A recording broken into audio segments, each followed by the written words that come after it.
Yo guys, what's up? Spiderbot here for NextGenTactics. Still going strong on Black Ops Zombies and Ascensions. On Ascension, not Ascensions. Ascension.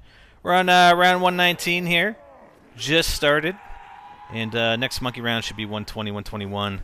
But that's sort of an update where we're at. We're at 30,877 kills. And we're going strong. We're still going. You know, I'm pacing myself. But I wanted to give you guys an update on a bunch of things, a bunch of stories that are out today, and I thought this was would be a pretty cool way to do it. So first off, Modern Warfare 3 content collections 1 and 2, as you may already know, are available, I believe, to everybody now on Xbox 360 and PS3, but starting July 3rd for a week, I believe, both content collections for Modern Warfare 3 are going on sale, 50% off. So about 600 Microsoft points, which I believe you might actually be able to get Microsoft points cheaper, but I think it's basically $7.50 a piece. So instead of the $15 or $14.99 or whatever it may be, you only have to pay $7.49 or $7.50 for. Right? Bonus! So if you haven't picked up the content collections or the DLC for Modern Warfare 3 yet, and are definitely not premium CoD Elite Premium subscriber, then you might want to pick those up. Now, on the flip side, for anybody who has been on the fence or has considered or maybe has not considered CoD Elite Premium yet, you're basically the value, at least on the Xbox with the sale, the value, I mean, if you're just taking into consideration the DLC, the value's not there anymore. So, because you can get now, presumably, content collections 3 and 4 are going to be $15 a piece, and you can get both 1 and 2 now for $15, then you're only talking $45 for all the DLC for Modern Warfare 3. So, it no longer really makes any sense. How many rounds have I used here? Did I use 3 already? I don't know. I gotta run the trap. It no longer makes any sense to even get premium unless you put value into, you know, the clan ops and the lone wolf ops and stuff like that. But from a DLC only perspective, there's no longer any value in CoD Elite Premium, at least on Xbox. So just take that into consideration because I believe it still costs $50. Who knows? I mean, they may reduce the price at some point, and I mean that's often the case. I mean, you buy something and a few months later, or even a couple weeks later, it goes on sale for half off or 75% off, and that's just the way the world works, right? But just keeping you posted on that. Oh, and also another note: they're actually putting all the Black Ops map packs as well are all 50% off. I don't know if they have a package that lets you buy all of them at once, but I don't think they do. So if you're looking for any of those zombies maps, perhaps, because y'all know you're going to buy it for the zombies, right? You can get each of the Black Ops map packs also for 50% off on Xbox only. And that's for 600 Microsoft points. All right? So that's pretty cool. That's pretty cool. What else? What else? We got next thing. Oh, yeah, there was a discussion, this is about Black Ops 2, and about the campaign and how there has been this big marketing push for like a branching, I don't know if they actually described it as a branching storyline, but I think that's what people get the impression it's going to be, based on, you know, the things you do in the Strike Force missions are going to impact the outcome, and it may not be the same as somebody else's outcome, etc., etc., and I think, at least it seemed to me, it was really a push for, you know, it could be very, very different playthroughs on the game. But I guess that's not the case, not necessarily the case. And I don't know if it's because of the recent issues that Mass Effect 3 had and EA had with the endings that were provided for Mass Effect 3. Because, you know, basically EA sold Mass Effect 3 as having very branching storylines and endings that were disparate, that were very different, but it ended up being only slight variations possibly, and I think there was actually a lawsuit against them. I mean, it got overturned, but at the same time, there was a lawsuit, and obviously people had a lot of issues with the ending in Mass Effect 3, and maybe that's the reason why their Treyarch or Infinity War, not Infinity War, Treyarch and or Activision are actually coming out to further clarify what they mean by sort of the divergent gameplay that you might see via these Strike Force missions. Well, I'm just going to pull up the guy's name here in a sec. I got to pause it here just in case. So, yeah, Treyarch's Director of Communications, and I'll link it to some of the articles.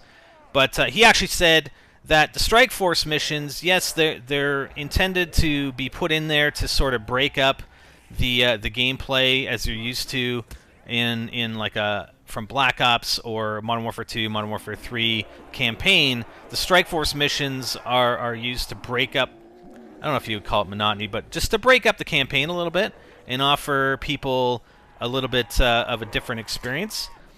But the Strike Force missions, what he's saying, only marginally impact the campaign. And really what it has to do with is just the geopolitical, I think he described it, situation that exists around the ending. Like, the campaign will still be what it is, and it's going to be an on-rails story campaign.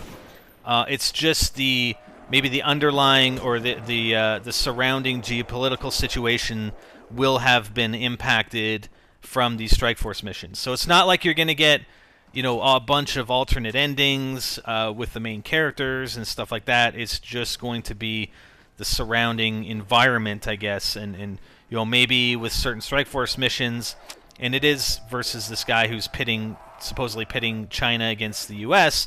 Maybe in one scenario China's gone, the other scenario the U.S. is gone, or I don't know. I mean, I don't think it's going to be that far-fetched. There just may be some political situations that exist in one ending versus another, but again, it's not going to affect directly the campaign. So, and I don't know if it has to do with the Mass Effect 3 and EA thing, as to why they're coming out now to clarify that. But I was probably sold on it being a little bit more with all the information that was released, but it's definitely not. So just wanted to link you guys and bring that up for you guys to check out. You can check out yourself via the article links as well. Third thing, and I know I'm going to be covering a lot, Dust 514. It's going to be in beta all summer, and the CCP, the company, I mean, what are they, Russian? No, just kidding. CCP, the company behind Dust 514, just put out or it's going to go up today on the PSN, and this is a PSN exclusive. It's a free-to-play game that links in with EVE Online. But they released a pack, and it's called, I don't want to quit. It's called the Mercenary Pack. And what this gives you, it's $20, so it's available on PSN sometime today.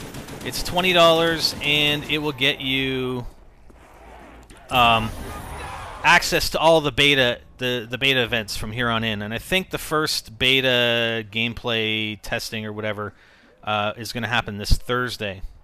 So that's pretty cool.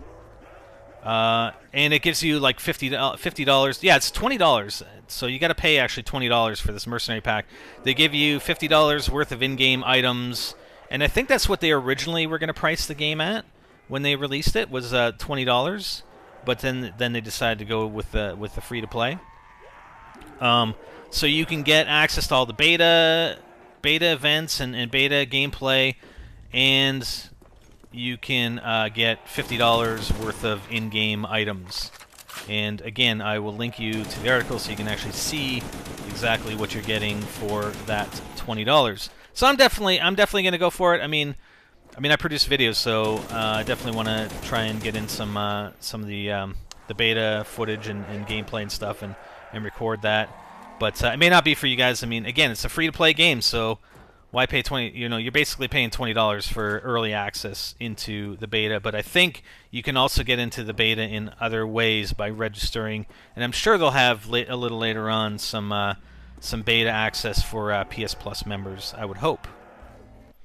All right, sorry, I got to pause it. But what was the last thing? Oh, yeah. So last thing, I don't know if you guys may or may not have seen on our main channel. We have some Spec Ops: The Line gameplay playthrough, basically, that Hyper and I are doing, and we're actually doing it a little bit different. It is campaign. I believe I don't know. It was marketed that there were 4 co-op missions, but I didn't see a co-op menu in there. It was only campaign multiplayer. But regardless, we're both going through the campaign at the same time, and we're recording a Skype call. So it's like we're playing co-op, but we're actually playing separately campaign. But I think it's kind of cool. It's something a little different that we wanted to do. And it might be a bit awkward at first, but I think it'll work out really well. And I did forget to turn the subtitles on. I apologize for that. So I have recorded just over an hour of gameplay without subtitles, but I will definitely add in subtitles. So be sure to go check that out if you're interested. It looks like to be a pretty decent game. It has the third-person cover system and whatnot. It's a little weird. The cover system isn't perfect, but it definitely looks to be like a pretty good game. And I hear the story is actually pretty good as well, the story that's being told during the game. So the subtitles will help. So make sure you go check that out. So that's about it. Kind of an update while I'm running zombies. It's beautiful, isn't it?